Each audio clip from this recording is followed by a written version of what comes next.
The Sonny Rollins Jazz Ensemble is an ensemble at Oberlin that was founded this year with help from Sonny Rollins and James McBride. The mission of the Sonny Ensemble is to serve humanity through music, and already it sort of puts things into a different context. So the fact that Sonny picked Oberlin for this honor is both incredibly humbling and also really inspiring. We were able to speak with Sonny directly during 2 or 3 rehearsals. And Sonny, of course, is one of the most impactful jazz musicians of all time. So when he tells them that he wants them to be good people and that working on their music is important for many reasons, you can see that they're deeply inspired. The main focus of the group is to be an ensemble, but to be an ensemble that focuses on community outreach. It's been really helpful in shaping who I am as a musician and how I see that I can fit into this new evolving jazz world.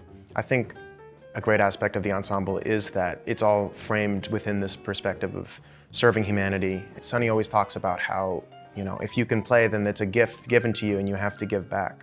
In the 2 phone calls that we had with Sonny Rollins, he really, really instilled in the group that this is not only an ensemble that should perform and continue to get better at our crafts, but should aim to be good people and good citizens. You start off as a musician so focused on your own development, and maybe a little too self-possessed, and particularly when you get involved with this group, you see that the reasons for playing music to share with others cause growth in you, not just in a way that makes you a better person, but it literally makes you a better musician. Having our professor, Bobby Ferrazza, as our leader and ensemble coach has been extremely liberating, I think, is the first word that comes to my head, because Bobby's been really sure to make sure that we feel like we're heard and respected as musicians. Yeah, we've played at the Oberlin High School, we've played at Kendall at Oberlin, and during the New York trip, we were fortunate enough to play at several high schools and a middle school around the New York area. All of the kids seemed to receive us wholeheartedly. They were super tenacious, they were super willing to ask questions and talk to us and be like, what was that you were doing, and what is scatting? We played at a middle school, which actually might have been my most favorite place that we've played at so far, just because we're able to interact with younger kids who may be deciding what they want to do or just trying to see what their interest may be. Each of the band members, we all explained what we do. And then when it got to me, I was like, yeah, so I'm a jazz vocalist, and one thing I do is scatting, which is improvisation, but as a vocalist. Does anyone want to come up and try to scat with me? One little kid raised his hand, and he was like, I'll come up.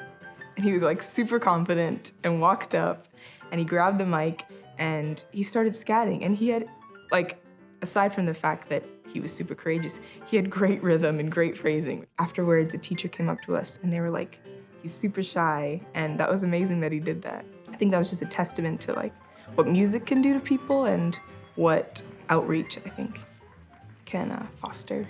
I think everyone definitely felt that they had a responsibility and a heightened responsibility going to New York and being on tour of nailing every single note, nailing every line.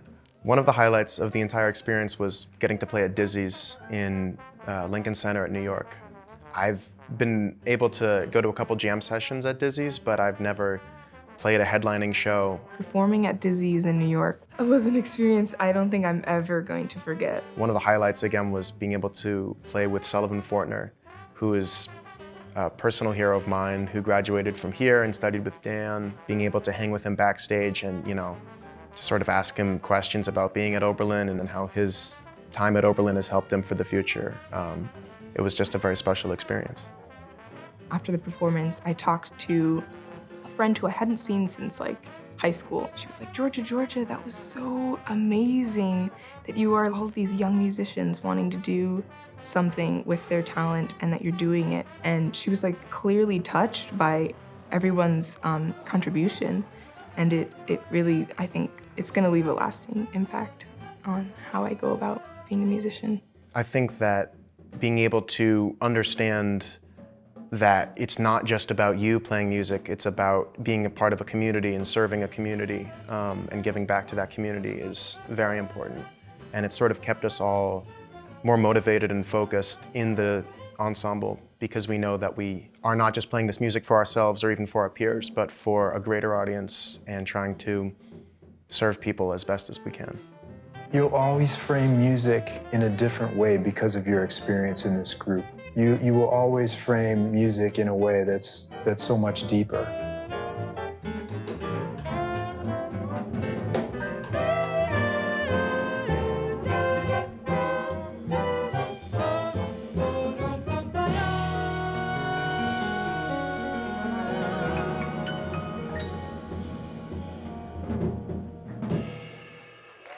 Sonny Rollins Jazz Ensemble. Thank you very much, Dizzies. Good night, y'all.